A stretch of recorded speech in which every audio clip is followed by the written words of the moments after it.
Joey Blue here, and today we're going to talk about SQL Server Integration Services.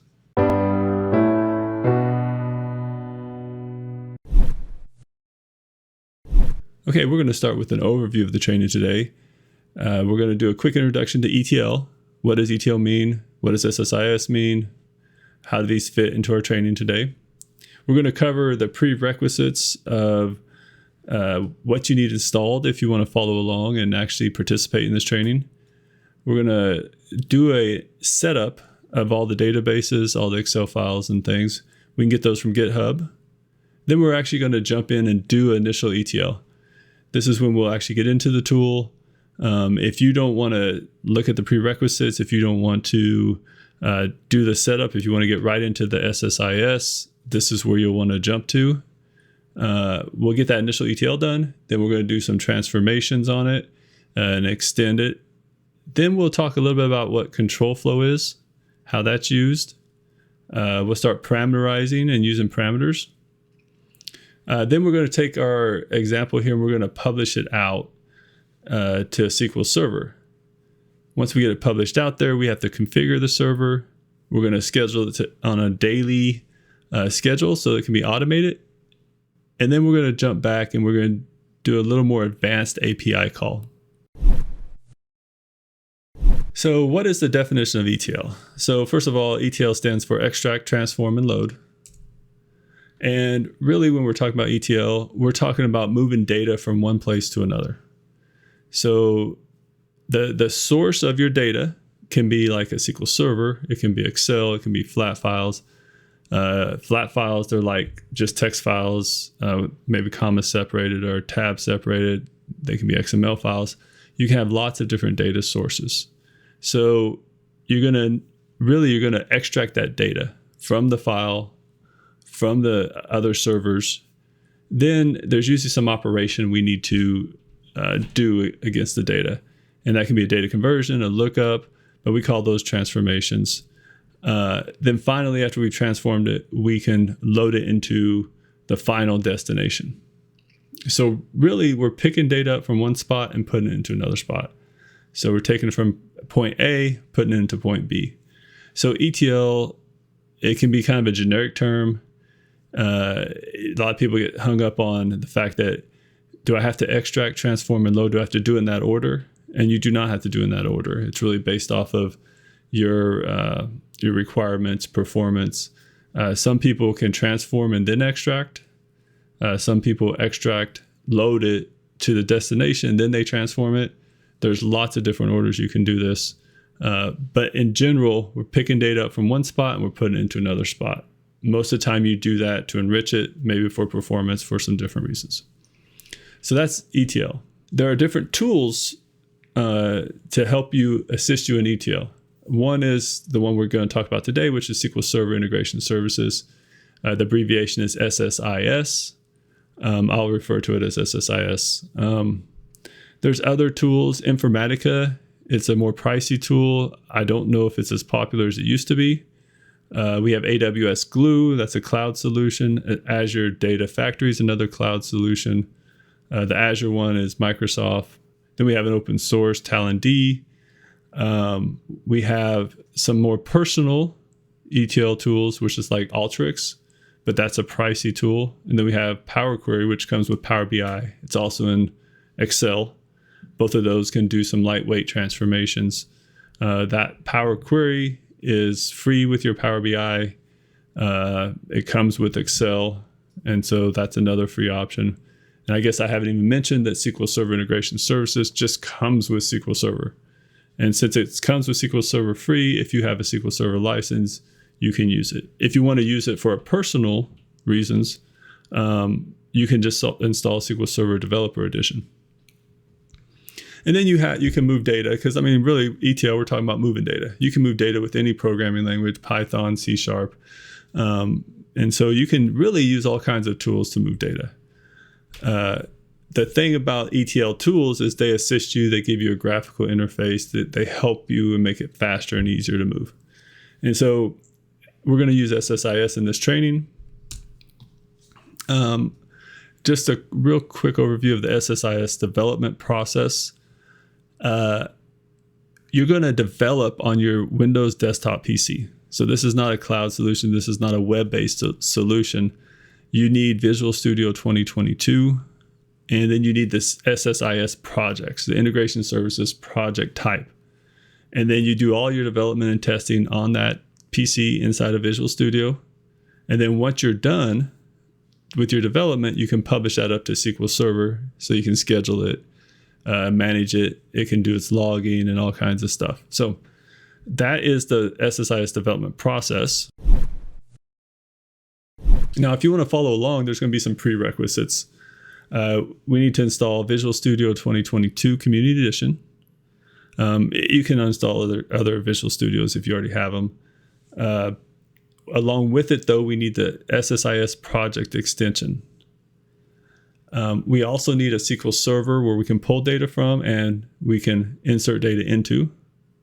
And I'm going to be using SQL Server Developer Edition. We also need the SQL Server Management Studio. This is how we talk to SQL Server. This is how we write our SQL. So those are all prerequisite installs that we need. And then we've got some database scripts sitting on GitHub.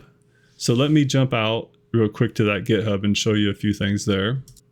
So I'm out in the GitHub right now. And here I have all my trainings, all my different videos and everything set up. But for this training, we're going to go to YouTube and we're going to go to SSIS. And there's an overview of what we're doing. There's a README that has some ETL stuff if you want to read on some of that.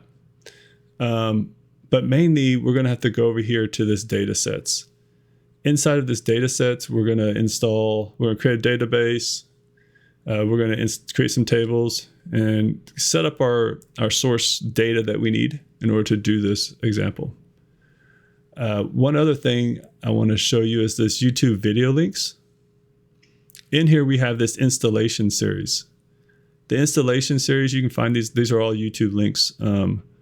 But all of our requirements for this video, we have the installing of the SQL Server Developer. That's here. Tell you how to install that. The Management Studio, that install is there. The Data Tools install is there. That's Visual Studio Community Edition. And then the SQL Server Data Tools in there. You won't need Data Tools for this video or for this training, but Data Tools may be used later, so you may as well install it as you're installing the Community Edition. And then we have SQL Server Integration Services, which is the extension that you need for that project. So these 4 things are here. If you need to get those installed up, you can get them installed. Just follow those videos. Okay, so now we need to start actually running some code. So we're going to do the database setup. And I'm going to get back out of here again. And we're going to head back over to our GitHub. And we're going to go over to the accounting finance datasets. And there's a large one too, and we could use the larger data set. Right now, I'm going to make it as simple as possible so you can understand ETL. And we can get to the larger data set some other time. But I'm going to take this and put it over on my right-hand side of my screen. And we're going to go ahead and open up our SQL Server Management Studio right here. And I'm connecting to localhost. I have installed, if you followed the install video, you'll have all this. So I'm going to go ahead and connect up. And I will put this on the left-hand side. And right now there's a SQL training database, which isn't what we're going to use. We're actually going to follow along here and we're going to go ahead and set up. So let's start with copying that. And then I'm just going to do a new query. And I'm going to paste that in. And I'm going to execute it. And refresh our databases. So now I have a financial transactions database. Now it doesn't have any tables yet. Let's go run all these other scripts. They use financial transaction DB. That's just going to change the database up here. You can see now we're in that database. Get rid of that. We need our financial transactions table. I'll copy it. Now we should have a table. We refresh those. There's our dbo.financial transactions table. We need some sample data. And we'll put that in there. So now we can select from the dbo.financial transactions. All right, so we have our financial transaction. Now we need to know more about our customers. So let's create our customer table. Run that. And then we need some data in there. We'll run that. And we should have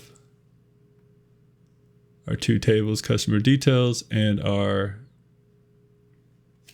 financial data. It's always good to make sure you still have your data in there. And we will go with customer details. Okay, we've got data in both tables. Next up, we need to set up an Excel file.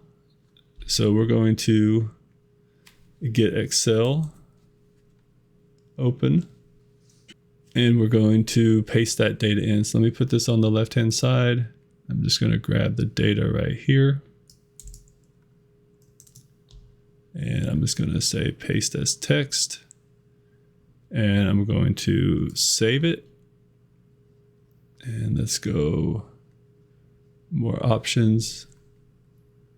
Let's go ahead and save this at specific location so I know where it's at. I'm going to go to this PC. I'm going to go to C. I'm going to create a new folder. I'm just going to call this folder data. And then we want to call this file exchange rates XLSX. Okay, so we have an exchange rate file. And then we have one more file to set up here. And I'm actually going to use Excel again.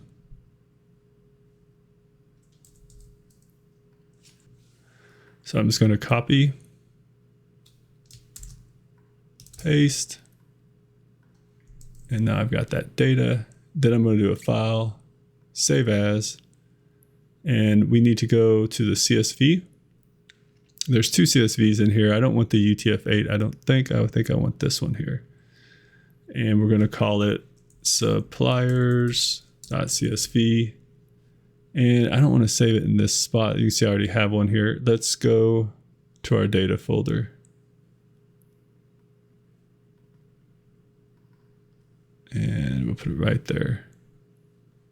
Okay, got it. Now let's go check our data folder.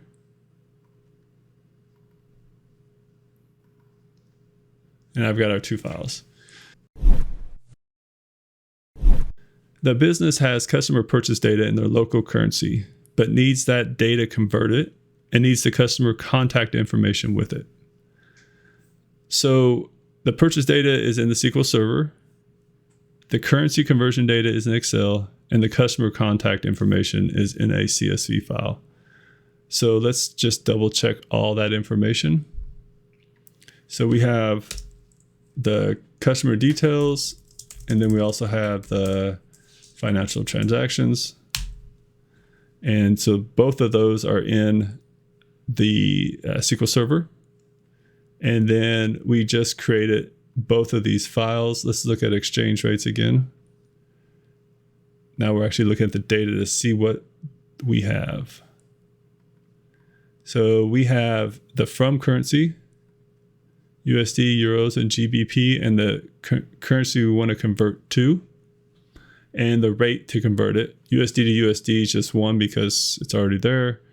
Euro to USD is 0.89, and GBP to USD is 1.3. And then we have the effective date of when this conversion rate is effective, because currency conversions change. So that's one of our files, is our exchange rates. I don't need to save that. And then let's look at our CSV file, but I'm going to open it in Notepad so you can kind of see what a CSV looks like. And in this case, we have a supplier ID, and then there's a comma separator, supplier name, contact name, and phone. And so it has the ID, it has the name and of the supplier, and then it actually has a contact information. Okay, so now let's go back over here.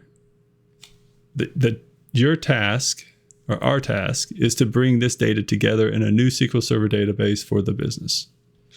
Okay, so we need to pick up all this data, combine it all, and bring it in for the business.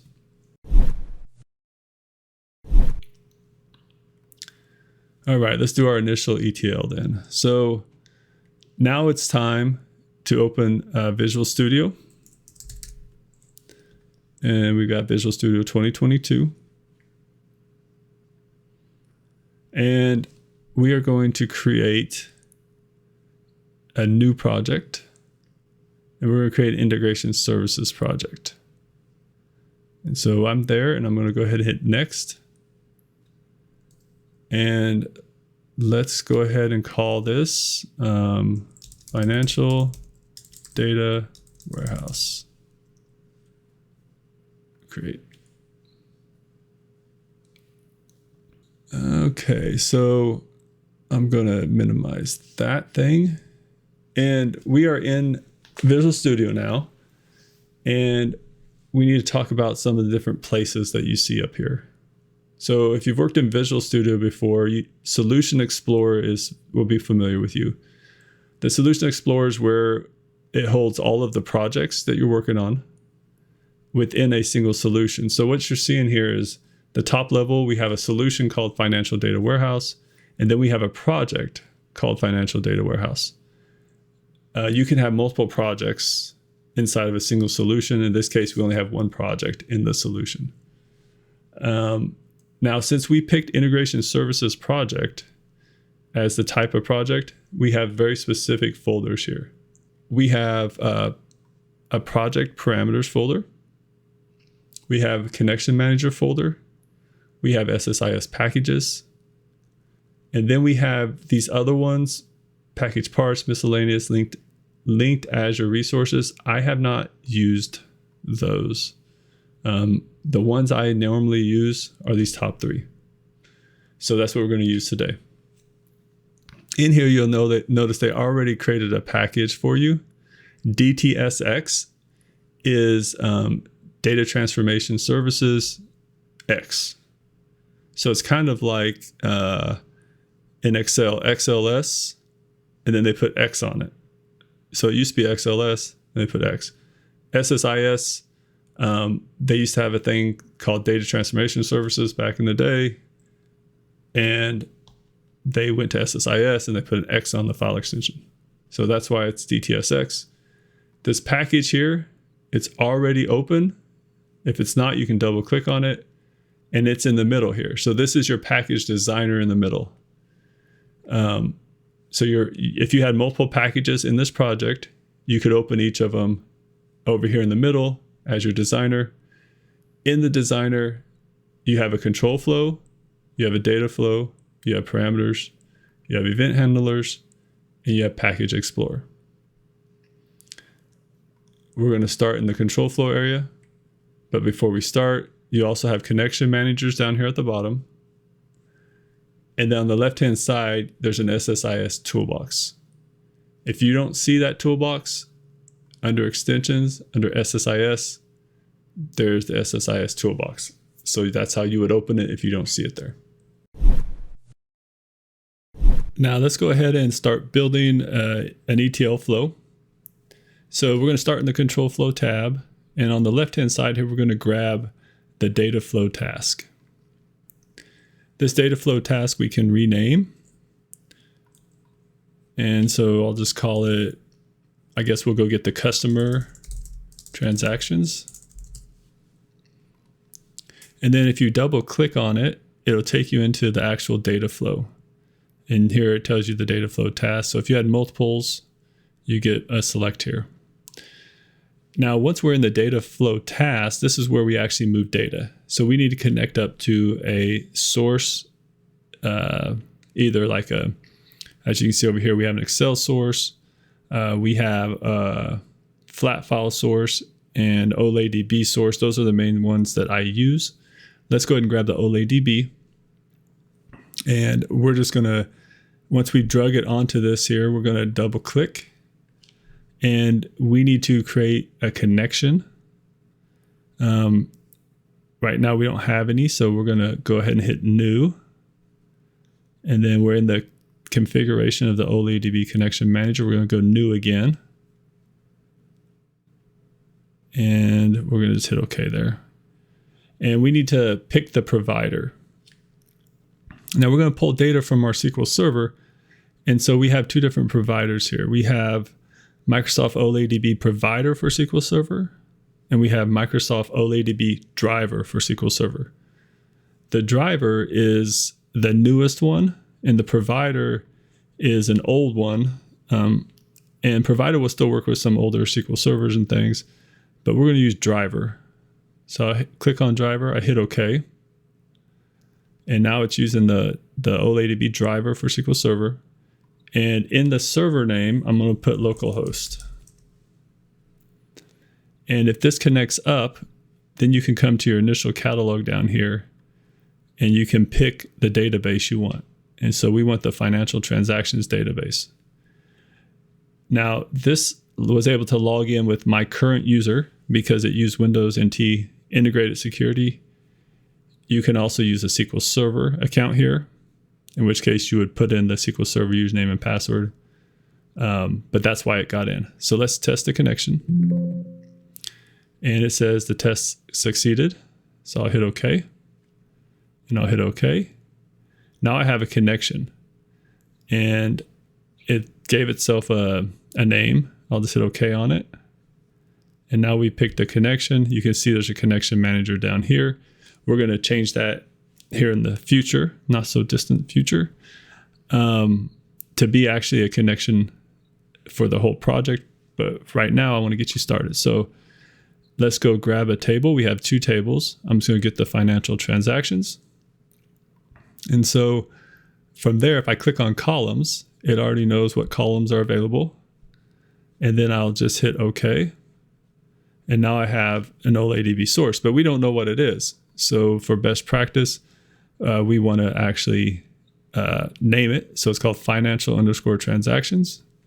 So over here, I'll hit F2 and I'll put financial, and you can put source if you want to help you. You kind of do whatever you want there, but this is how I like to do it. Okay, so we've got the source, and we'll go back in real quick. And if you go to preview, you can see it can find the data. All right, so we've got a source, and now we need to send it to a destination. The problem is, where are we going to put this thing?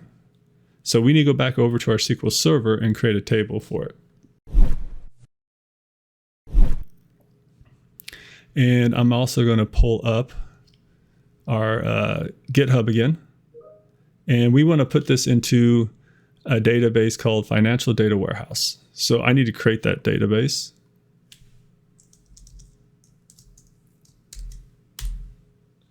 Okay, now we should have another database. I'll just refresh it. And now we have our data warehouse. This could be on a different server. In this case, we're pulling from the same server, but two different databases. Now, we need a table. Down here, we have an example table of what we could use.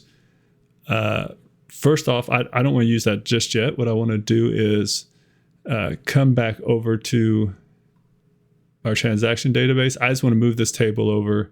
No transformation, just a straight move. So I'm going to right click and I'm going to script the table as create to a new window.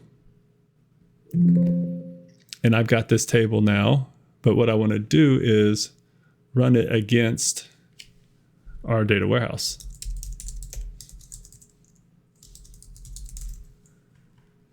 And so we'll just run that.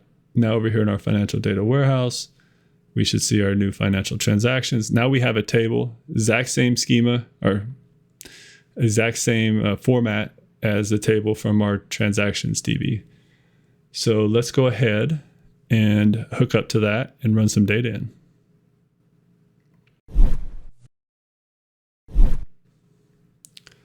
So now we need an OLEDB destination. I'll drag that on.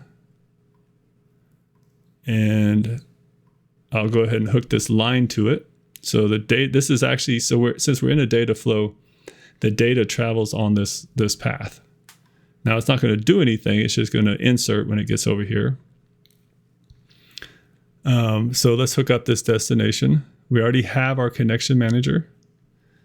And now, well, the problem here is this connection manager is hooked up to the financial transactions DB.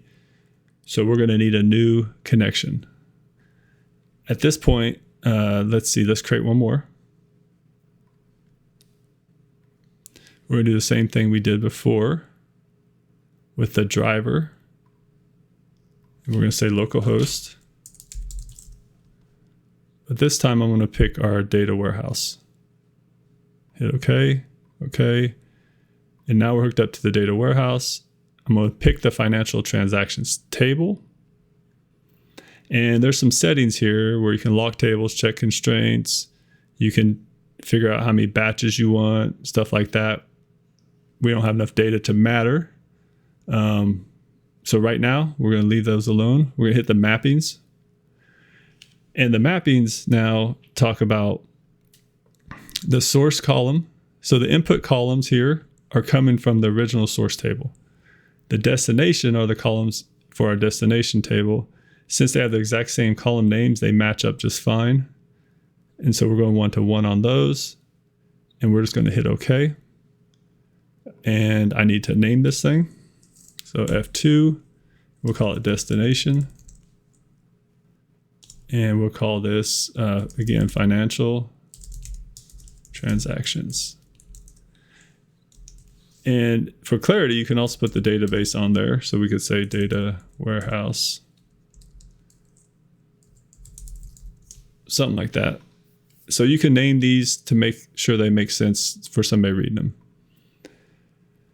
So we built this package. I'm going to go ahead and save it. And I don't like the package name, so I'm going to come over here and I'm going to hit F2 and rename it. We're going to call this financial transactions. So now we've renamed the package. We have to save it again. And we are ready to see if this works. So all we have to do is hit this start button up here, and it will run locally. And it runs really fast because there's only 4 rows. And you can see it counts up the 4 rows. The getting the source was successful, so you have a green check there. And pushing the data in was successful, so you have a green check there. Another place you're going to look when you're actually interacting with this and running it is on this progress window. And so this gives you some more details. If you have an error, you'll see the error message over here. We don't have an error, so there's just a bunch of informational things. And it's something that you could browse at and look at to understand more. So let's go back to the data flow. And if I go back to the control flow, at the top, the whole thing was successful. So this whole customer transaction data move was successful. And I click into it, and you can see more details about it. So it says that. Let's go see if it actually moved data. So we are in the financial data warehouse, and I'm going to select star from dbo.financial transactions. So we'll query the financial transactions, and we have data, and we're in the data warehouse. So we have now done our very first data move. Now, let's go back to our story for our business request. It says the customer purchase data is in local currency, but needs that data converted and needs the customer contact information with it. Okay, so we're going to have to do some things now. So let's go back to our data flow. We're going to hit the stop, which puts us back into our edit mode. A couple of things I want to go ahead and do here before we move on is I want these connections to be project connections. And so down here at the bottom, you can see we have our connection manager, we have our financial data warehouse, and we have our transaction connection. So first thing I'm going to do is I am going to rename them away from localhost. And so what will happen here is at some point, if you're working with data, you're going to end up having a development environment, a test environment, QA environment, stage environment, production environment, all kinds of different environments. You won't have all of them, but you'll have some of them. And when you do that, you'll be moving the same package to the different environments. Well, if it's named based off of the server it's on, it's not going to migrate very well. It's going to look really weird. So what I'm doing is naming them based off of the database only. So I renamed those. And when I click in here, you can see that it went ahead and it knew what to do with that. But now I'm going to right click on them and I'm going to say convert to project connection. And you can see, well, it moved it to a different spot, but you can see now it has this project in the parentheses. And up in the right-hand corner up here, we have a financial transaction database connection. So now that connection can be used across packages. Before, this connection was only for this package. And so if you're building a whole bunch of different flows, a whole bunch of different packages, this connection manager will help you have one connection across all the packages. So let's do that here with this one. And now we've got both of them up here in our connection managers. Okay, so we cleaned that up. What do we want to do next? We could do lookups. We can go get the CSV files. The first thing I think I want to do is I want to change this financial transactions. I don't think I just want to bring that over, but we have two tables. So what I'm going to do is change this here. So let me cancel out of that. Let me go get the SQL Server Management Studio. And I'm going to go back to our financial transactions database. We have two tables here. I'm going to want to join those up. So let's look at both of those tables real quick. We have our transactions at the bottom here. And our transaction actually has a customer ID, which joins up to the customer ID and the customer details. So instead of just grabbing a full table, I'm going to go ahead and do, I guess you could call this a transformation before my extract. So I'm going to do an inner join. So we're going to call this table T, and we're just going to say inner join, and then we're going to say DBO, customer details. We'll call it C for customer, on T dot customer ID equals C dot customer ID. Let's take a look at that. So now we brought all that data together. You can see we have customer ID in here twice, so we don't need that. So we're going to clean it up just a little bit. I'm going to get everything from the transaction table. And then I only want C dot customer name, C dot email. I'm going to call that customer email. And then let's see, we want C dot phone. I'm going to call that customer phone. Okay, so let's take a look. Okay, so now we have all that data here in one. And I want to go ahead and use that. So I'm going to copy that query, and I'm going to come back over here, and we have our source financial transactions, and instead of a table or view, I'm going to switch that up to a SQL command.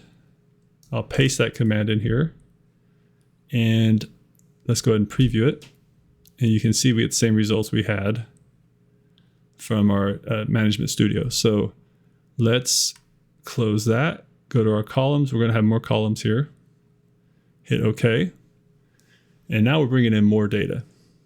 So now if we go to destination, go to mappings, we have, I got to make this a little bit bigger. Our source has more columns. And our destination doesn't. So we need some more columns in our table. So let's go build that up. And so we have, probably the quickest way to do this is to go script out our customer details.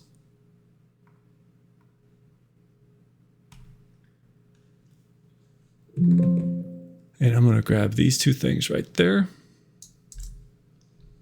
Or three things, I guess.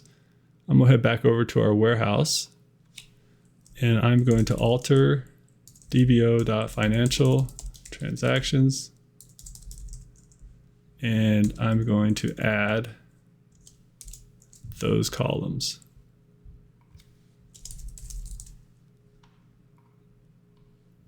See if I get the syntax correct on this.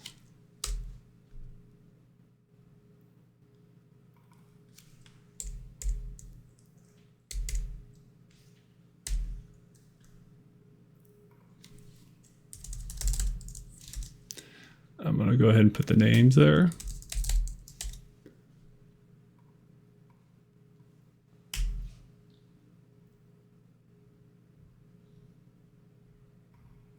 Oops, that's what I forgot. Table.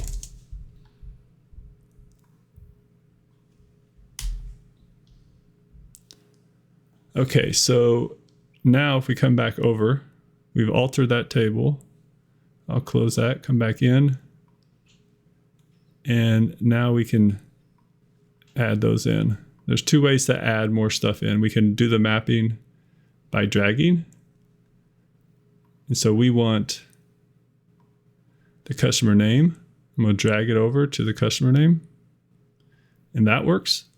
Or down here, we can click and map customer email to customer email, customer phone to customer phone. Let's hit OK. And let's go ahead and run this and see if we get our extra information.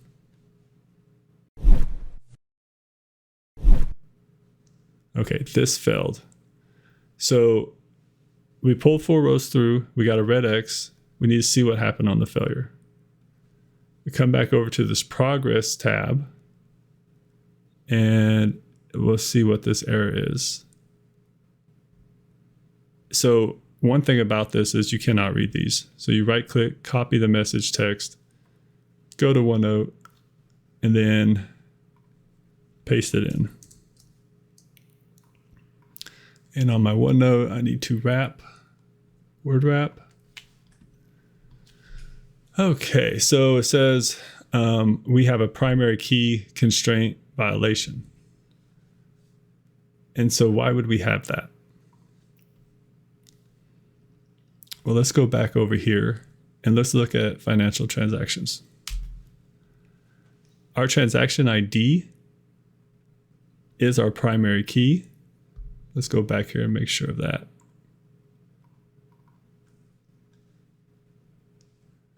And we just tried to insert more of the exact same stuff in there. So this will take us to another spot. So let's go back over here. Let's stop again.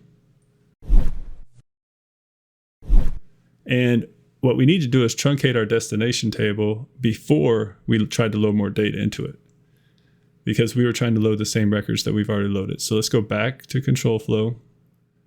And we have this data flow here, but we want to execute some SQL first. So I drag that on here and I'm going to rename it. Truncate warehouse financial transactions. Okay, so I gave it a different name. And now To hook up a SQL task, we simply come down here to the connection and we pick where we want to do this at. So we could run this script on the financial transactions DB, or we could run it on the financial data warehouse. I'm going to go against financial data warehouse. And then our statement, this is a very bad SQL editor here. So it's better if we come back over to write our SQL over in this area. We say truncate table, and we want DBO financial transactions. And I could run it here and we can see if it truncates. Let's go ahead and do that. Make sure our script works. It truncated and we have no data. So I'm going to take that script. I'm going to bring it back over, paste it in here, and that's all we need. And now we have a truncate financial data transactions. We want that to happen before we have our data flow run. So I'm going to take the green arrow and drag it down. Now there's a dependency. So you can see how we're starting to control the flow of our data. This happens first, this happens second. And then inside the data flows, they have a separate tab that actually moves data. So let's go ahead and run this. And I'll hit start.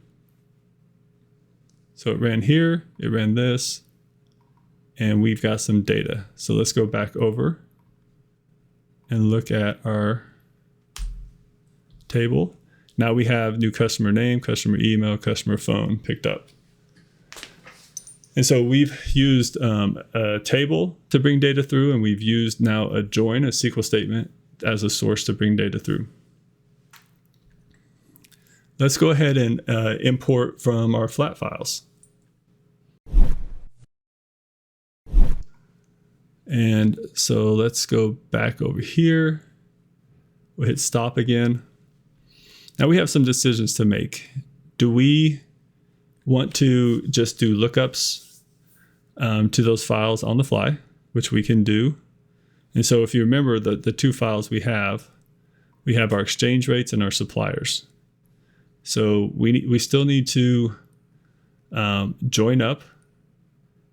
So we got the customer contact information, but we still need to go get our supplier information, and we still need to do a currency conversion. So I would say there's a couple ways of doing this. One, you can do a lookup on the fly, or two, you can bring that data all in and then you can do the lookups. Let's go ahead and import that data first. So we're going to go back over, and if we're going to import the data, we're going to need a place to store it. So we need to create a couple tables. Let's go ahead and look at, let's start with our exchange rates. So our exchange rates has 4 columns. We have 2 string columns. We have a number, a numeric, and then we have a date. And so we need to create this table. And so we'll just call it exchange rates. Let's come back over here and create that real quick. And we want to create it over in our data warehouse. I'll comment this out. And I'll comment this out.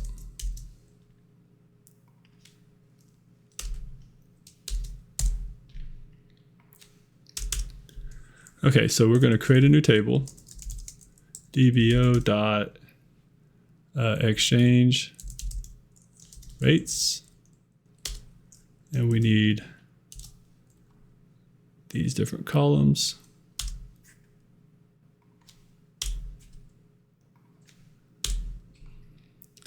And need the right syntax here. So with the from currency, that is going to be what's called a varchar. And we know that should be, it looks like it's just 3. I'm going to go ahead and put 10 for now, because I might do something later that needs a little more. Exchange rate, we're just going to call that a float, which is a floating point decimal. And then we're going to do effective date as a date.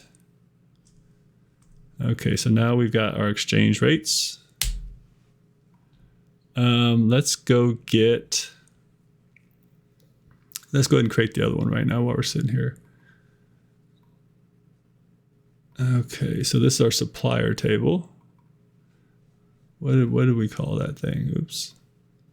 Just suppliers. Okay, we're just going to call it suppliers. So we're going to create table dbo.suppliers.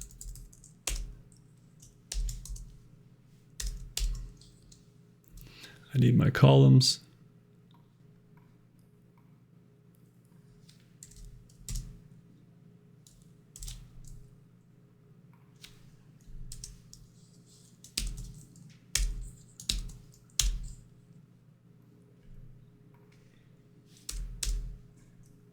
Okay, so this is an int. Name, let's call this a varchar. I don't know how big the names are. Needs to be big enough to hold them. I don't think anything's bigger than that. Contact name, we'll call that a varchar 100. And then phone, varchar 25 maybe. Okay. Now we've got some tables, some places to put data. So let's go look at bringing in a few more control flows. So we need a data flow task. And we'll do exchange rates here. Exchange rates. And we want the exchange rates to happen. We're going to want them to happen before customer transactions. Actually, we don't care right now. So, all right, exchange rates. Now we need a source. The exchange rates are in what format are they in? They're in the Excel format. So we're going to use an Excel source. And we need a new connection. We have to browse to that path. Let's go with this PCC. Data, exchange rates. Okay, the first row has columns. And this will be the sheet name. Our sheet is sheet $1. If you want that to be something else, you would rename it right here. Okay, so let's see if it finds things. It found everything. Hit OK. Let's go ahead and do our destination. And here I want to put, and I'll do like dash exchange rates. One thing about naming these is that when you name them in your logging, it'll give you that more information. Okay, so this destination is going to be warehouse, destination, warehouse,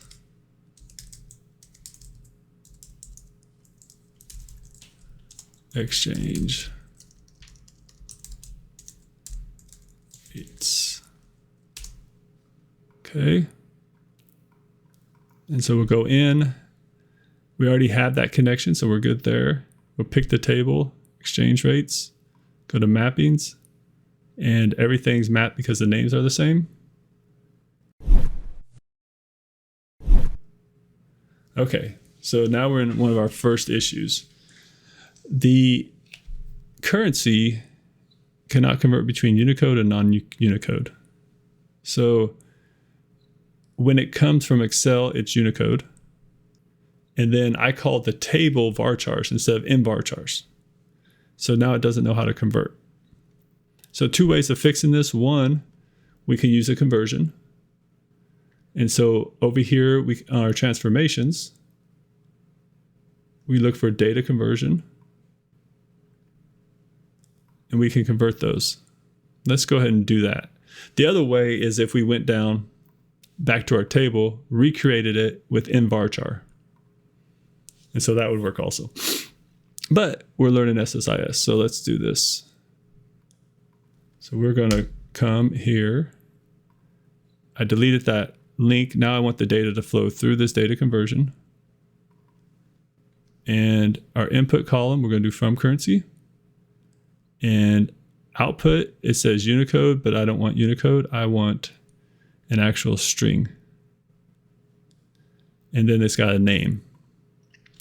And so we'll call this from currency.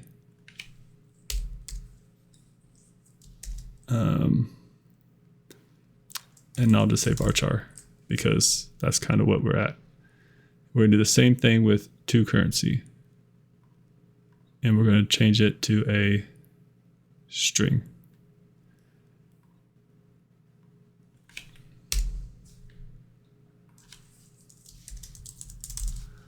Okay, so this should do a conversion for us. So now we've done a transformation. This is our first transformation. And we're going to go ahead and take the output of that conversion and bring it down to our destination. We still have a red X though. We need to go in here and use a different column for the from currency. So instead of using the original column that came from Excel, we need to use from currency varchar. And the same thing with the to currency. So we made new columns. And now it's just angry at us because the lengths are different. Anytime it says it might truncate, you need to think, will it truncate? In this case, when we converted, we went to 255 length. By default, this was 255. But if we look over here, 10 is all we can insert into. So we need to change this to 10.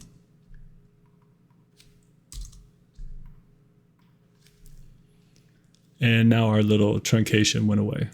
So we dealt with that issue and we dealt with our conversion. Let's go ahead and save this. Go back to our control flow. Let's see how this works here. We'll hit play.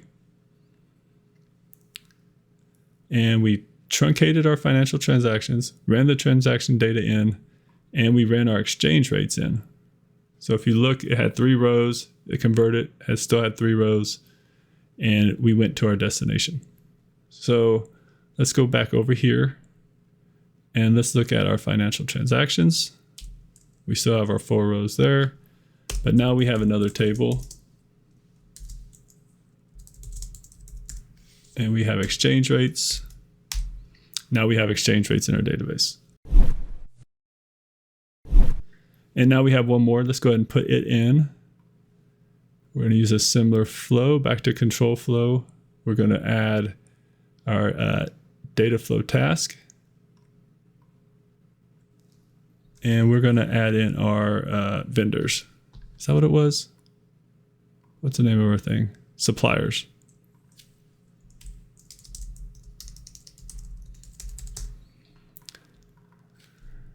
So here we need a flat file source. So let's grab the flat file source.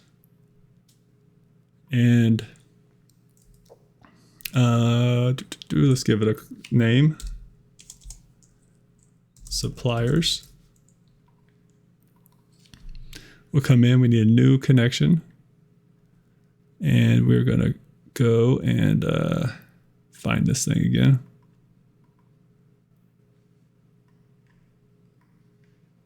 And we'll go right there, CSV. In our case, we don't, there's some things we need to do as we're coming down here, but it's delimited. Does it have a text qualifier? So a lot of times you have double quotes around your text. Here's our supplier. We don't have double quotes, so we're not going to put that in. The header row has carriage return line feed. We're not going to skip any rows. Column names in the first row of data, that's all true. So we're good there. We do need to name this thing. And we'll call this our CSV suppliers. Okay, so let's go to columns on the left-hand side here. It already knows our columns. It knew it was comma separated, so we're good there. Advanced, if we need to change types, like this is guessing really bad. Like that's not a string, the supplier ID is an integer, so we could change it here. We can convert it the same way we converted it earlier. Let's go ahead and use our transformation conversion. We'll leave this as string. We'll preview the data. There's some data. Hit OK. We have our CSV suppliers. And let's preview here. That all looks good. Columns. Got columns. OK.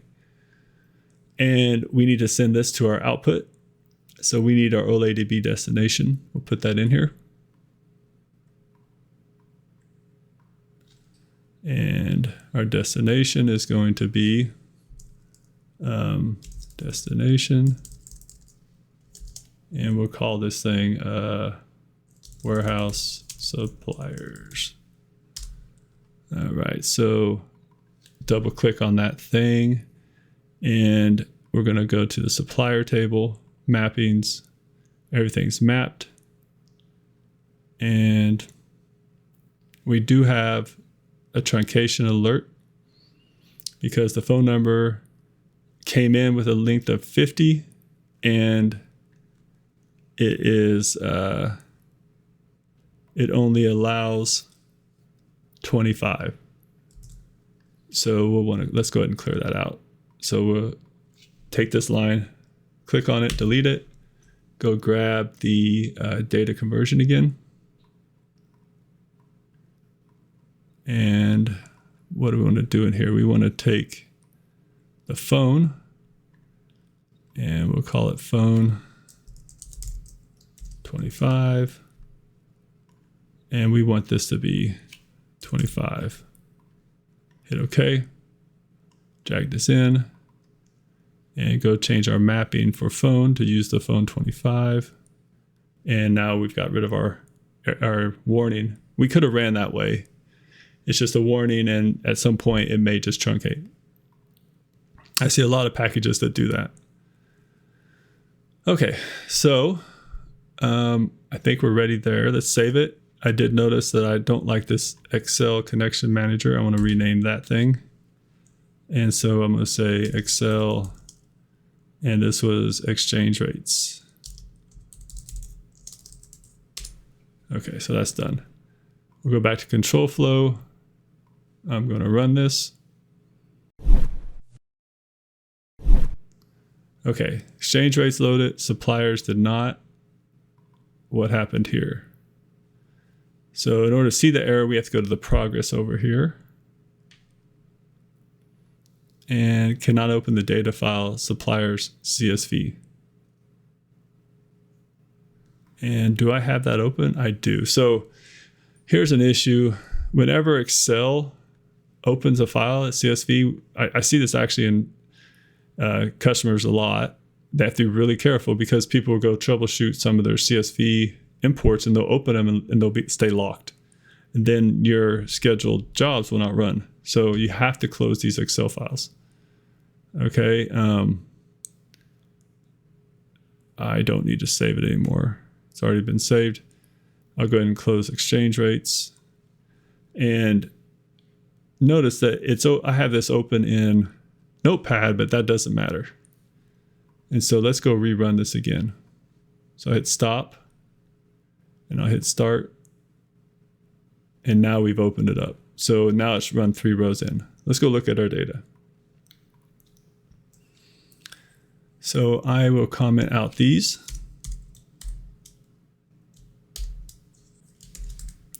Okay, so let's run. We need one more select statement here.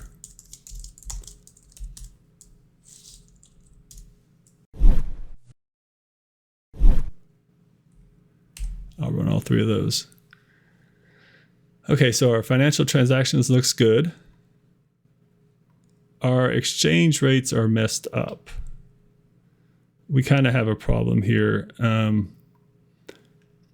For a given day, the USD's in here 1, 2, 3 times. That's not good. But we do have our supplier information.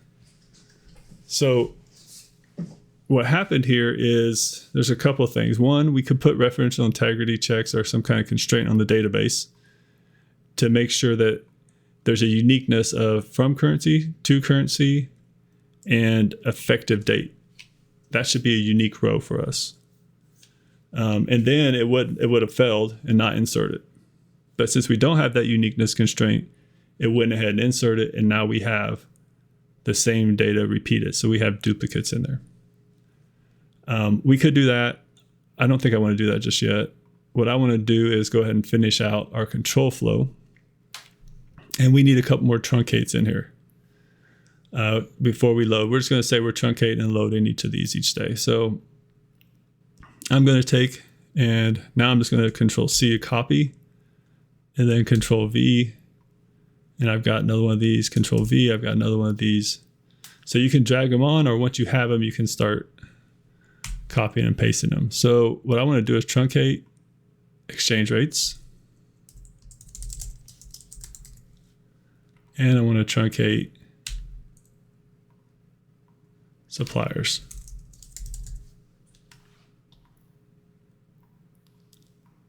Okay, so let's go into the exchange rates, change this query to truncate.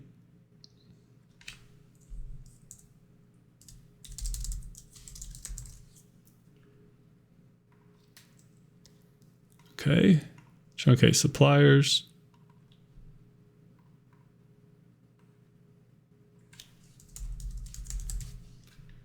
Okay, I need to draw some lines.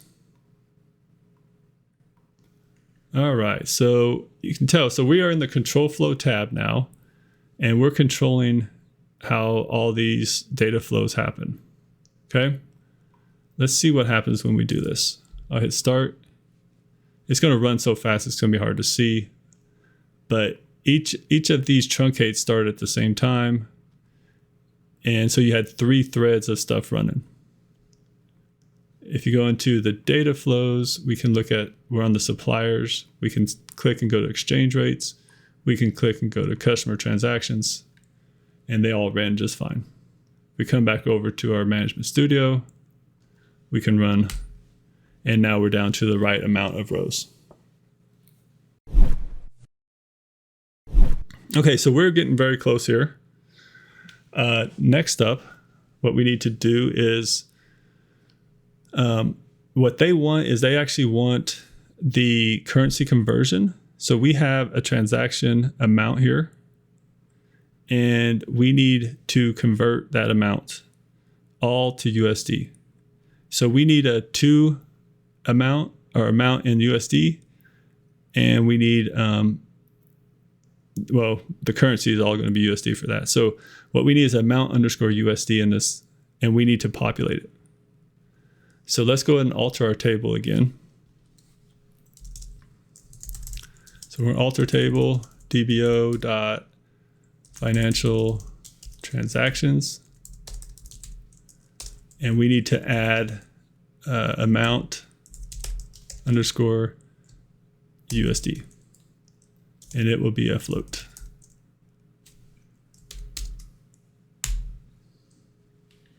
So let's go back. Okay, so we now have an amount USD column, and we need to do the conversion. Now, if this is SQL, we could do this in SQL, which is, we could, but I want to work on some lookups. So we're going to do it in Lookup. So first off, what I want to do is, I'm going to change this flow up a little bit. I need to have the exchange rates and the suppliers loaded before I do customer transactions, because I'm about to do lookups to them. So I'm going to get rid of this line, and I am going to go ahead and truncate. Well, there's so many ways we could do this. Okay, for now, we're going to do this in order. So we're going to rearrange these a little bit, and I'm going to put the exchange rates hooked up to there. And I'm going to put the suppliers hooked up to there. So now both those have to complete before the financial transactions happen. Let's go ahead and hit play and see what happens with that. Okay, so that worked just fine. Okay, so now we need to do a lookup. And we have a lookup over here. I'm going to pull it on. And I'm going to take and delete that line and put in put a line to the lookup, and we're going to look up exchange rates. So we're coming here.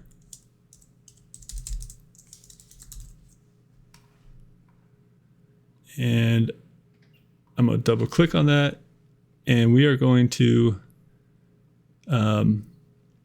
you can do different things with caching, and it can be super important. So full cache, I'd leave it on that most of the time unless you have a reason not to. So we'll leave it at that. But we're going to go to the connection over here. We hit the financial warehouse, and we're going to hook up to the exchange rates. So if we preview, you can see we've got our exchange rates. Now I'm going to go to columns, and this is where you map the lookup. So for each record that comes in from the source financial transactions, I want to look at the currency, and I want to map it to the from currency. We know to currency is USD. That's just how we grabbed our data. So that's just what we want to convert to USD. So we're going to match on currency to from currency, and then we're going to return the exchange rate. And so let's do that. Hit OK. At this point, we have exchange rates. So let's do this. Let's go ahead and map this in. And when you do a lookup, you have a match and a no match. And so if you don't match, you might want to do something. Right now, we're just going to say match output. So the match output comes here. The no match goes off to no man's land. We're going to lose some records in that. So we're going to want to do something with it. But what I want to show you is I can right click on this line and say enable data viewer. What happens when I do that, if I run in debug mode here, I get this data viewer piece here. This shows us the data. And the reason I want to do this is I want to make sure I was getting an exchange rate. So now for each of these rows, you can see that I've already got this new column exchange rate. That came from our lookup.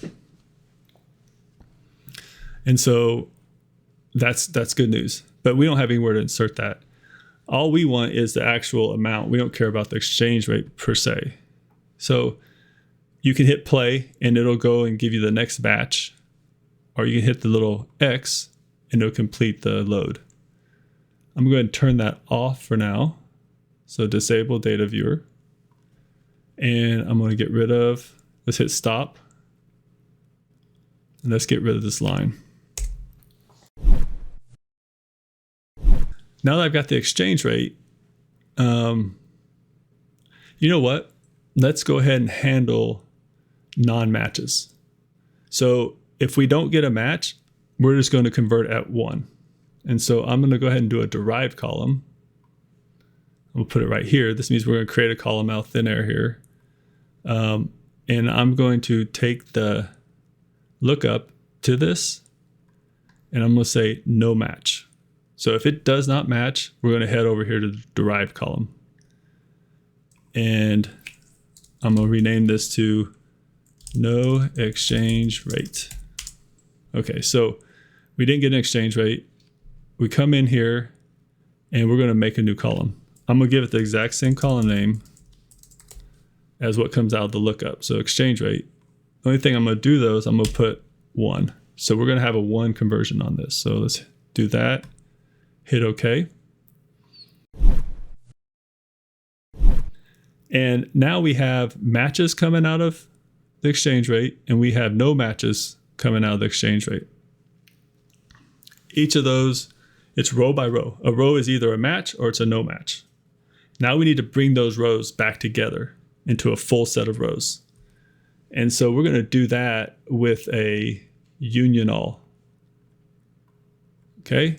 I'll take the exchange rate, drag that down to the union all, and then I'll take things that came out of the no exchange rate, bring that into the union all. And let's double click. And what we have here is we have a column exchange rate that's going to come out of union all. But what came in? We have the input, which is the match output right here. That's input into union. And we have this exchange rate. And then we have the no exchange rate, which is the second one we hooked up. and it says ignore. I'm going to click that drop down and take that exchange rate column. And so this is why it didn't match up, because output column lineage. So we must have a data typing issue. So over here, I have a 4-byte signed integer. But what comes into this line here? Oh, this is a DTR. This is a real, which I think is a decimal. So let's come over here, and we have some typecast we can do. And so we want this DTR8. And so double precision float is what that is. And that will match up with what we have over on this other one. And so let's do that. And let's see if it gets mad at us still. No. Okay. So when you're doing the union, your columns have to be the same type in order to bring them back together. And obviously mine weren't, and they are now. So let's hit OK. So now we've brought in the exchange rate, but we're not done yet. We've got to multiply that exchange rate times the amount. So we need one more derived column.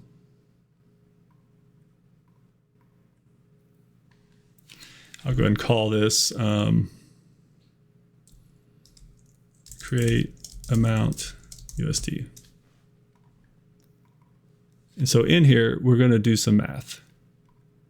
And we're going to bring in the amount. And we're going to multiply it times the exchange rate. And we're going to call this amount underscore USD. So that should give us our conversion to USD. Now let's bring that down here. And let's go back to the mappings. And this one's not mapped yet. Amount USD. One trick here is you can click on input column to sort it. You can find that anything that's not mapped. All we got to do is click this drop down, grab amount USD, is mapped to the destination amount USD, hit OK. And I'm going to go ahead and save it. Now let's run this thing.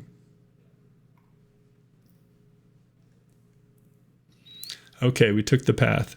Notice nothing went to the no match output. Let's make a row. Well, before we do that, let's go see our data. Sorry, I need to look at that first. So I'm going to comment these out.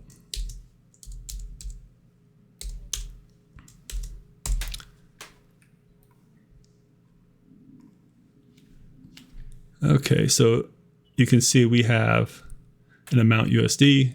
It's different on the euros and GBPs, but the USD is multiplied by 1. We look really good there. So what I want to do now is I want to update one of these currencies from USD to like USDX. Maybe it's a typo or something. So we can see it flow down the other path. Let's go back over here to customer financial transactions. And let's just edit the top 200. And I'll just put an X on that. Okay, so that should be saved. Come back over here. Let's run this again.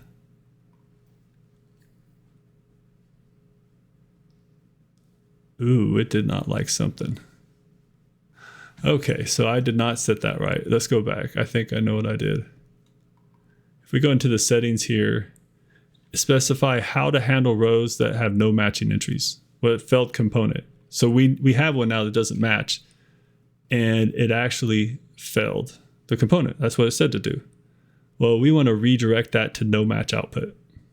So we want any failures to come over here to our no match output and do this new derived column.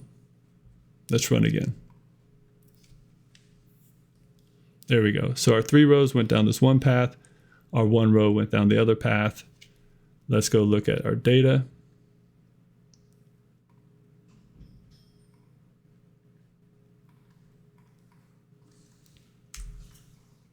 and it's still converted. So we are good there. Okay, so we're getting super close on this. We have a couple more things to do. One, I want to look at this control flow. You can see how this thing flowed nicely. And then on our data flow, we went to the no match output. Let's fix our data. We don't need it. That was a test to see what happens on the no match output. I'm going to go ahead and fix our data back up. So I get rid of that X. I don't need to edit anymore for now. Okay, so let's stop. Is we still have supplier information, and they need the supplier contact and phone.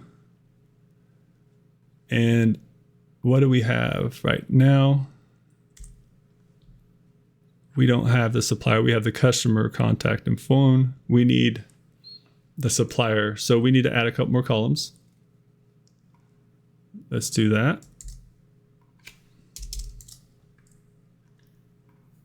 And we're going to add, let me come back here. We're going to add the supplier name. Hold on a second. What are we matching on? When it comes to the supplier, all we have is the name. So we're going to end up matching on the name, not the ID. And so let's go ahead and let's look at suppliers one more time. And we need to go with a supplier name. And we're going to call it supplier contact name. Nope, already got that, sorry. Supplier, oh, my bad. Supplier underscore contact name here. And then this is just going to be supplier phone. Those are the new columns we need. We need to look at the data types and match it with our supplier table. So we have our supplier name is 100. Our supplier contact name is 100. So we'll want to put 100 here. And the phone's 25. So we'll put 25 here. We're going to alter this table. Now we have a place to put that information.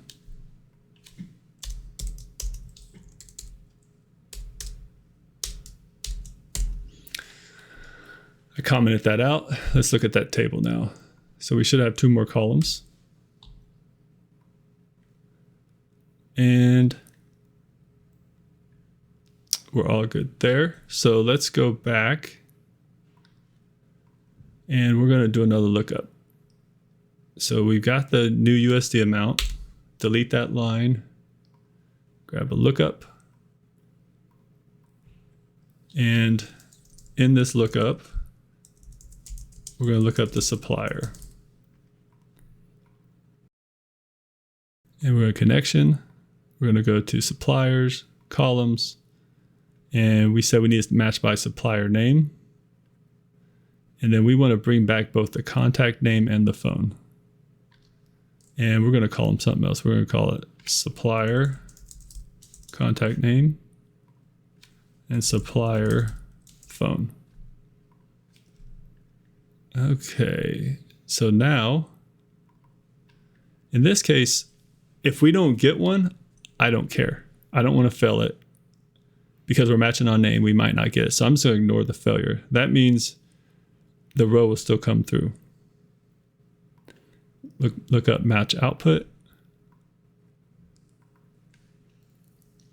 And then let's go ahead and map these.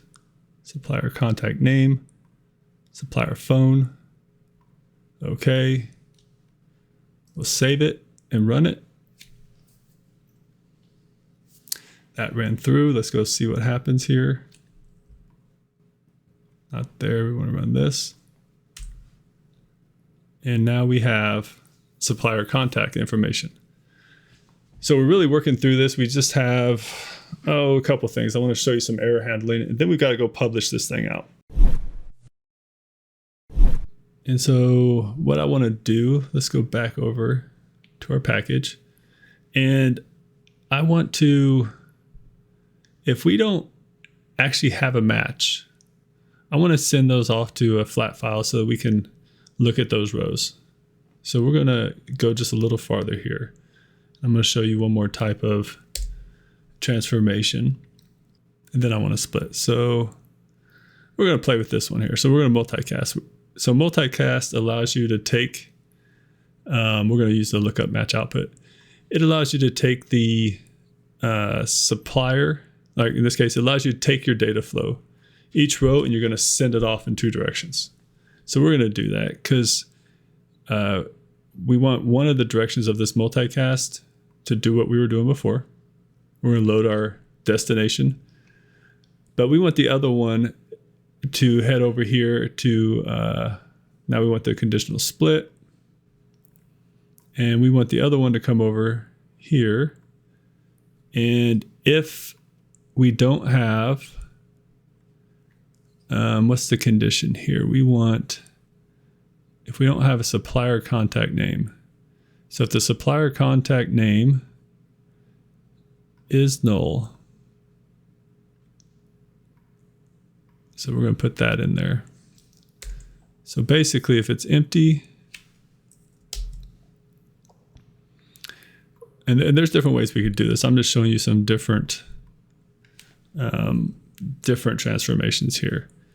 But if it's empty, so we're going to call this null supplier. And if it's empty, we're going to want to send this off to a flat file destination. So I'm going to put one over here. So all empty ones are going to end up in a flat file. And so null supplier is the one we want. And on the flat file, we're going to create a new one. We'll make it delimited. And we're going to call this missing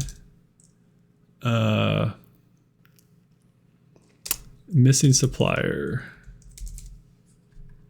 And then file name, we're going to go out to our data and we're going to say missing supplier. And let's go CSV. Okay, and then we have it delimited, text qualifier. We don't need one for this. Columns, all of our columns. Okay. Okay. What's going on here? The number of output columns. So I can't read that. So now we got to look for another window here. We need to view our errors. Where is that at? Error list. So the number of input columns cannot be 0. So the output's there. And why is the number of input columns? Oh, mappings. Did I not click on that? Forgot to click on that. Let's see if that solves it. Okay. So this is going to our missing suppliers. All right. So we're going to do a lookup on the supplier. We're going to cast and split it up so it goes to both places. If it's empty, which we're looking for missing supplier here, best practice is to name all these things so someone comes in and looks at it, they can see what's going on. So split null suppliers. All right, let's see if this works. We'll save it. We'll run this. Okay, we got 4 rows over here, but it shows none here. Let's see if it created a file for us. It didn't give us any. So our nulls did not work. Our split did not work. Let's go back and see what is going on here. So what I want to do is go ahead and enable the data viewer. And we'll run this again. Let's see what this data looks like when it gets over here. Oh, I guess we matched on all of them, so we don't have an error. So what I need to do is mock up our data to make us have an error. So let's go to our transactions again. We did this earlier. We will go to just edit the top 200 rows, and supplier name, we're going to go with a 2 on that one. So that should not match. Now let's come back. We'll run again. And we got our data viewer still on. And did I edit the wrong thing? I might have edited the wrong row. Darn it. So let's go ahead and do that again. So we'll stop, go back. Which one did I edit? I edited the warehouse one. Let's go back over here, financial transactions in the transaction database, and we'll edit that one. Okay. And I will disable the data viewer. Hit start. There's our one row. Now let's go see, did it spit it out? And look at that. We've got our error row. So we've handled an error here. You can do something similar if you have conversion problems and things like that. On your insert here, let me stop this and I will go in to this destination, and there's error outputs here. So if something doesn't fit and it like it's not a number and it's trying to go into a number or something like that, the error row will fail the whole component. You can also redirect that, just like we did over here, to a CSV, and then all your errors will go into a file, but your ETL will still finish. And sometimes you want to do that. Sometimes you want to fail the component. It all depends on what you're working with and whether or not the end user wants it to actually stop and fail, or if you want all the rows that are good to come in, and then they'll handle the errors later. Okay, so we've got this. This is a pretty nice little flow. Our control flow, we load our exchange rates and suppliers, and then we're loading our customer transactions. I think we have all of our requirements here. A couple of things that we need to do though. We are ready to deploy this out. And one thing that we'll have to do is we may want to deploy to dev, to test, to prod. If we do that, we're going to want some parameters to fill out. And so I want to parameterize some of our connections here. So let's go to this first one here. And there is, when I right click on it, there's a parameterize. And in here, there's a bunch of different things that we can parameterize. And most likely you're going to want to parameterize your server names. You might want to parameterize usernames and passwords, or full connect strings. And so you can do all those things. In this case, I just want to parameterize the server name. And right now it's localhost. When I deploy, maybe I want to change it. So we're going to make that a new parameter. And I'm going to hit OK. And now we have a parameter in our project parameters. So you can see our financial transaction database server name, localhost. That's what we want to do with all of them. So let's go back and we'll parameterize the warehouse.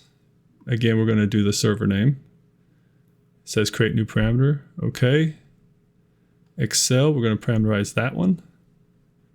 This one, I think we want to do the full file path. Okay. CSV suppliers, parameterize, full file path. Where's that thing at? They're all slightly different here. So maybe on this one, we want to do the connection string. Yep. And then on our missing suppliers, we want to parameterize it. And we want to do the connection string. Okay, so going back to project parameters up here. Well, we've only got a couple of them. What happened here? Why didn't our files end up there? Why did they end up as package parameters instead of project parameters? Let's see if we can figure that out. So we'll come back, parameterize, Go back to that connection string. Oh, there it is right here, the scope. So I had it as package. Let's turn that to project. Same thing here. And so this is going to be connection string. And that says package. I want to create a new one. And I want it as project. I wonder if I can take that off here. Okay, so let's see if we're getting our we are starting to get our project parameters in now. One more. Let's go back down to connection string, create new, back, and project. Okay. For some reason, I think I clicked on something wrong. These all look correct. No. I did the Excel exchange rates. I did the full connection string. I don't want that. I'm going to delete it. And I'm going to come back. I don't want these parameters either. They're getting deleted.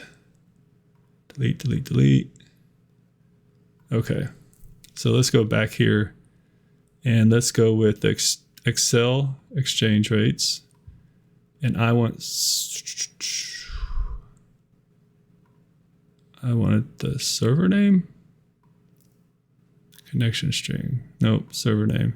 What I'm looking at is down here, this value. I don't want the whole thing in there. I want the server name, which is the actual location. So I want that as project. So I shouldn't have package parameters because I'm not using those right now. And I should have 5. And they should all look like that. They all look good now. Okay. We are ready to deploy. So I'm going to save. I'm going to save. Uh-oh. Broke something. What broke over here? See this red X? It's not going to run. So let's go in and see what happened. Why is it broken? Let's preview. Okay, so it's still trying to connect to the connection string. I have to go back, parameterize connection string. Do not use parameter because I got rid of that thing. What else do we got? It's still broken.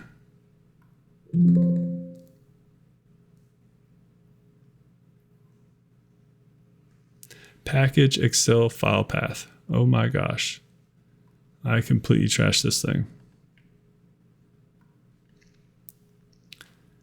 Let's go back here and Excel file path. What did I use? Server name? Oh my word. Okay, let's get rid of this one too. So we're gonna say don't use server name. We're gonna go back here. We're gonna get rid of Excel server name. We're gonna come back and we are going to go here and we're gonna get Excel file path. That's what I originally wanted. And we want it as a project parameter. Okay, now I guess before we deploy, let's make sure this thing still runs. So let's go ahead and save this. All right, so now to deploy, we go over to the project, we right click, and there's this deploy setting. And we'll click on that. It opens up the Integration Services Deployment Wizard. So, and this will lead us through the deployment. I'm gonna hit next. And then we're gonna deploy to SSIS SQL Server. And you can see you can do Azure Data Factory and some of that. So that would be pretty cool. I haven't worked with that yet, so might be something I need to look at.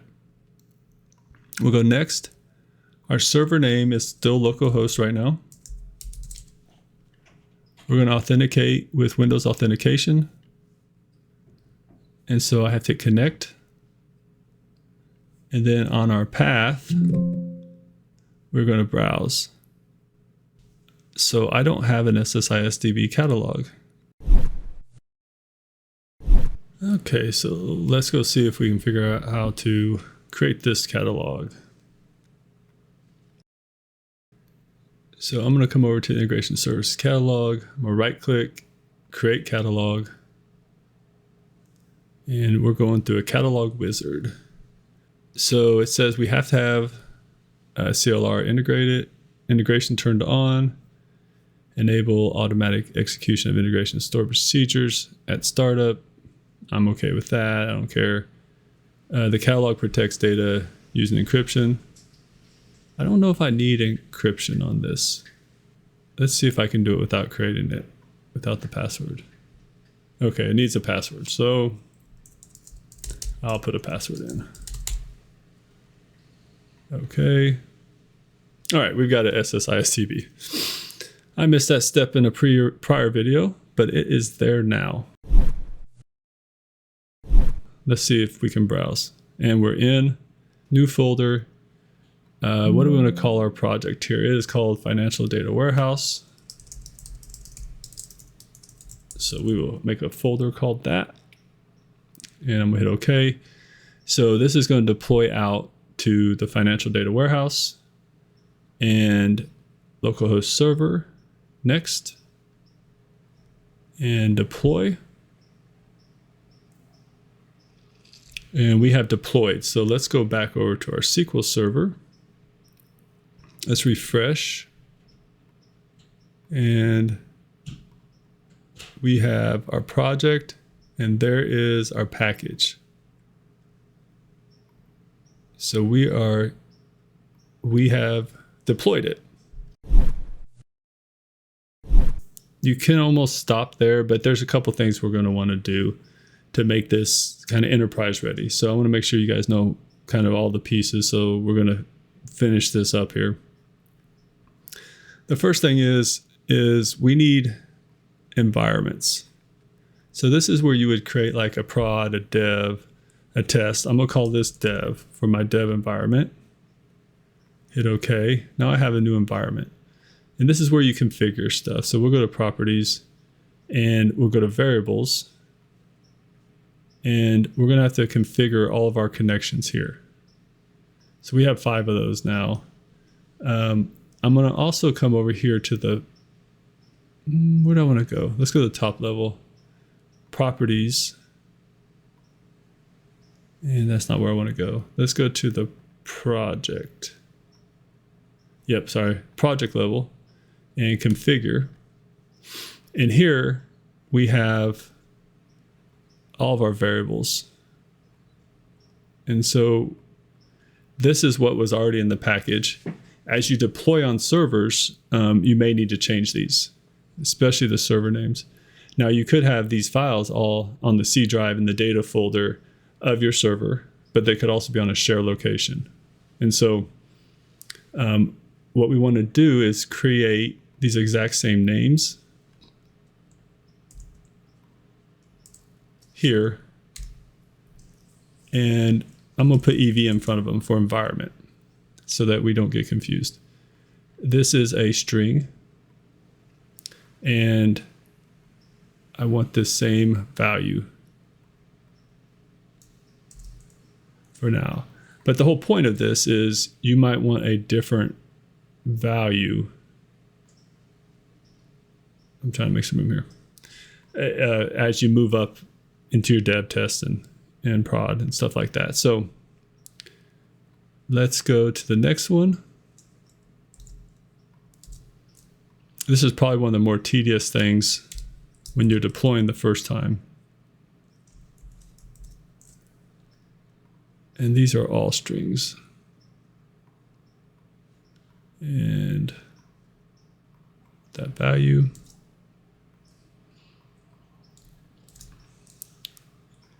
And let's go with this one.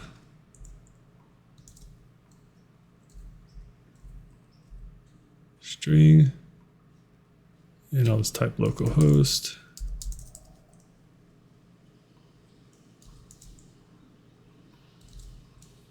I'm missing some stuff, aren't I? I put EV on the front of those. I need to go back and get that one.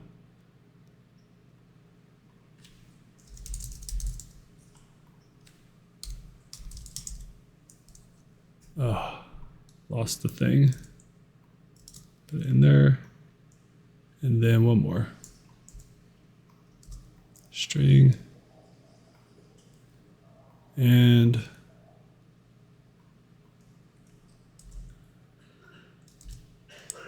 okay, so we now have all of our environment properties. So you could basically, let's close that. Sorry, I'm in the wrong spot. I'm losing my place. Let's get these windows back open. So you could have multiple environments here. And if you wanted to like hook up to a staging or something, you could just switch the environment. I'll show you where that hooks up in just a second. Let's go back to this project configuration. And we're going to say this thing references our dev environment. And now we can go back to the parameters.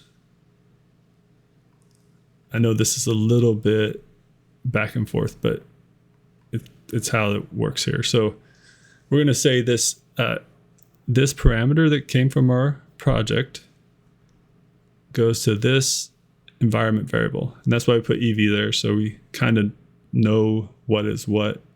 It can get pretty confusing. So now we're hooking up the Excel. We're hooking up the financial data warehouse. Now we're hooking up the transaction DB and the missing suppliers. So you can see these now have underlines on them. So we are getting very, very close. Let's hit OK. So we have our environment. We have it configured to use the environment. I think I need to get my agent started up. Can I start it from here?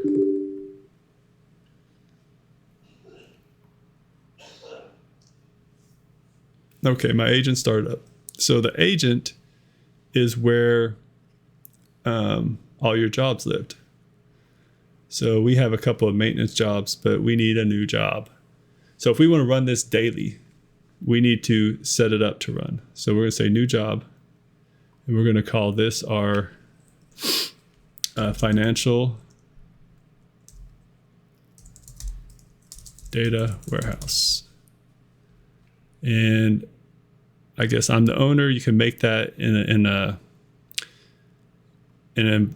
production environment. You're going to want like SA or DBO or something to be owner, not a person. But that's okay. I'll leave it for now for me. So this is the name of a job.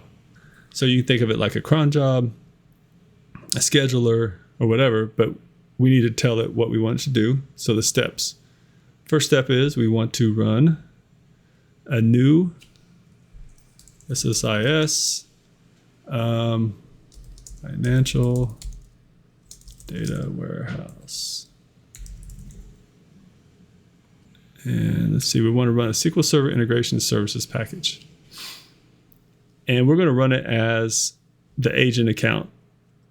When you get into, like, again, an enterprise world, you might not want to run it as that. You might want to run as a different server.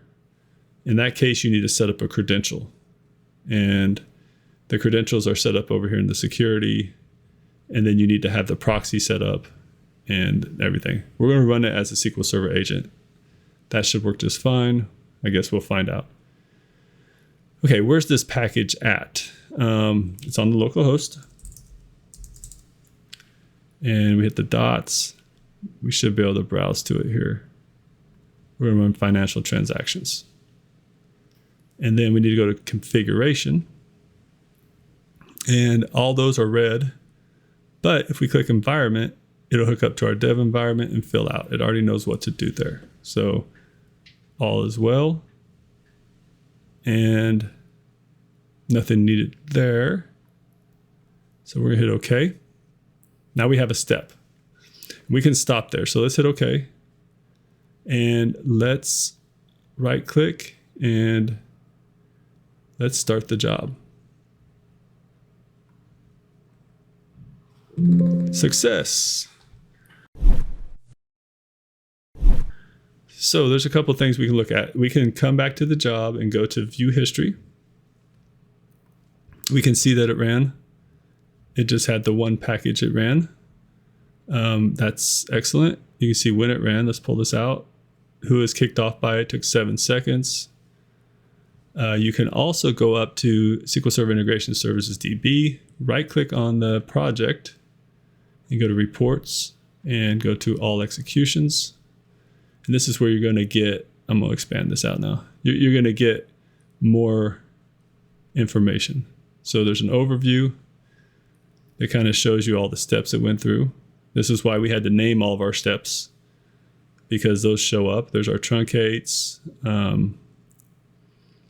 We have the messages. So here's the details. This should be similar to what we saw back here in our execution results with all these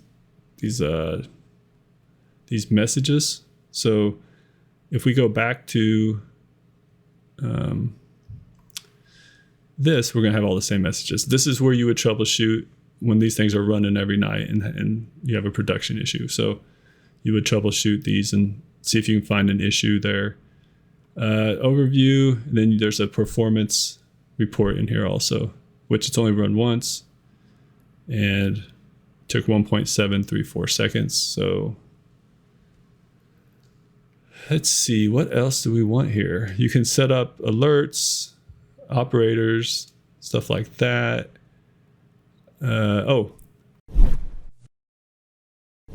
Last thing, scheduling. Let's go here and properties. So we're back into our settings, our steps where we set up our SSIS, and we can set up a schedule. All you have to do is go to that tab, hit new, and now you can say if we want a daily refresh, we can come in here and we can say, oh, we want a daily refresh Monday, Tuesday, Wednesday, Thursday, Friday. And when do we want to refresh? We could have a refresh at 6 a.m. in the morning. And it's enabled. And let's see, it has no end date. So starting tomorrow, this job will run every day now. And that's all the scheduling there is. Okay, so let's go back and see if we satisfied the customer. Let's see, they wanted to bring the data together in a new SQL Server database for the business. I think it's ready to do that. It's scheduled daily. What else did we say we would do? We did some transformations. We did a deployment. We did the configurations with the environments. We did the scheduling. Okay, we're going to go to an advanced thing here. So one thing that's really, really powerful with SSIS is it has C# built in. And with that, you can kind of do whatever you want. It can be a little bit complex, but you can also do whatever you want. So we are going to change up something for a minute. If we go back to our database, let's fix that real quick. Get out of there. And let's go back to our database. So our exchange rates are just coming from a flat file. I want to actually pull those from some API somewhere. And we're going to try to do that. So let's go back here. Control flow, data flow, and we are already on exchange rates. Instead of Excel, let's see if I can pull from an API. So the API I want to get to, let's open up a new tab here, and I'll show you what the API looks like.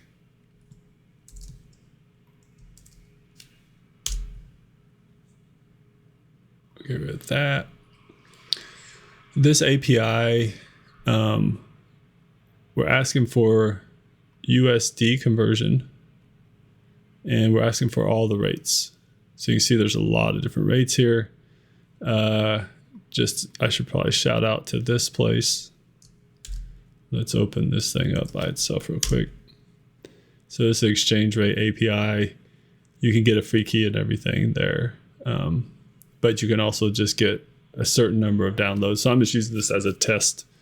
And so this is what I'm going to hit. What we need to do though is I don't want to break what we already have. So I'm going to make a copy of this package, Control C, Control V. I've got a copy of it. So I'm going to call this one API. And now we have two different projects here. We got the one we've already done. We've got the new one. It's the same right now, but the exchange rate data flow is about to change on it. And so I'm going to grab a new script. I should say script component. So let's pull that on. And on the script component, you can say it doesn't need to be a source, destination, transformation. We're going to make it a source. And we're going to say, we're going to call it exchange API. Okay, so now we got to go into it. Okay, so on this script, we need to add some outputs and inputs first. So outputs, columns, we need to add some. And I just did that. I didn't want to do that right there. So let's remove that output. I want to add columns. So we need 4 columns, and we're going to add in from currency to currency. We're going to add in exchange rate. And we're going to add in effective date. Okay, and we probably need types on these. Let's see, effective date is a data type of a date. Exchange rate is a data type, not integer. Let's go ahead and make that. I think we dealt with that earlier. We're going to do a double precision float. The to currency is a string. Let's see here. Where is my string? Right there. 50 is going to be way too big, but we'll leave it. And then we need to do that here. Okay, so we got output columns.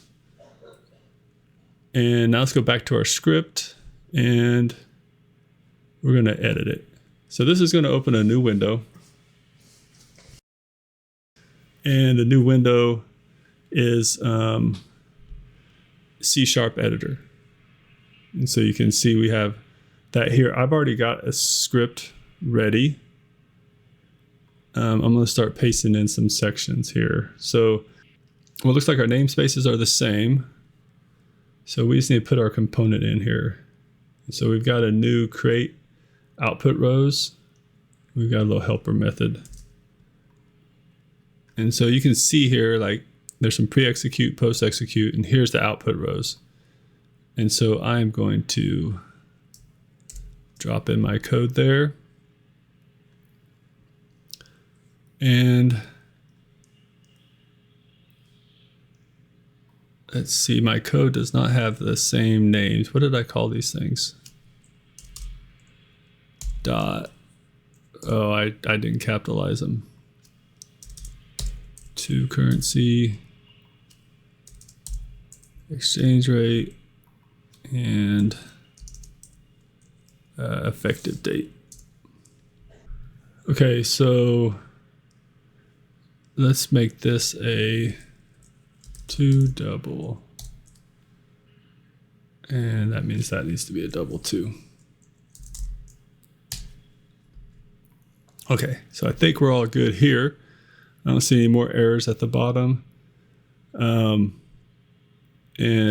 just a quick look at what's going on here in the code. So here's where we call the API, and it uses the web client, downloads the data, it does some extraction, and then it's going to split the rates out, and then for each one it's going to create a row basically. So we're going to get some output rows. let's save this, close it, and we can minimize that one and hit OK.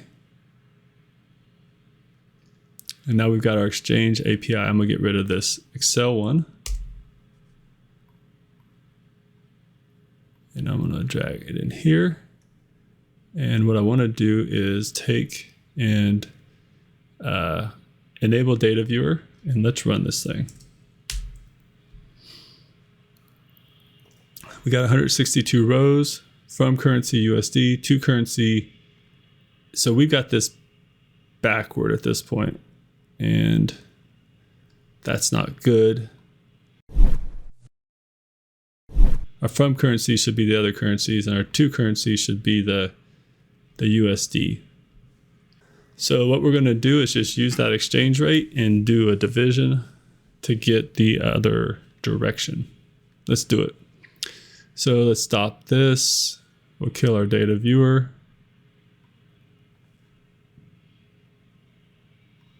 And we're going to do a conversion. So we will take and do a derived column. We'll grab that right there. And we're going to take the exchange rate, and we are going to take 1 divided by the exchange rate, and we're going to call that USD. All right, we're going to say exchange rate USD. Okay, so now that we've got that, we've got to remap these columns, because now our from and tos are the opposite. So we want to go, our from is going to the to, our to is going to the from, but we need the varchar version, and our exchange rate is our USD version. Okay. There's probably a better way to do that, and I just probably confused some people, but I think that math should work out, so we'll find out. Let's go ahead and hit save. Let's run this thing again. We got 162 rows. Let's go over here to our transactions. And that's not what I want to look at. I want to look at exchange rates.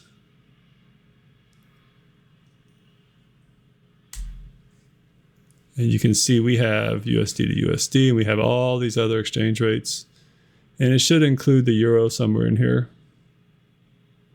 There's our euro and the GBP, and it's as of today. We just hit an API. We did a lot of different things. Let's take a quick look at everything. And let's go back to our summary.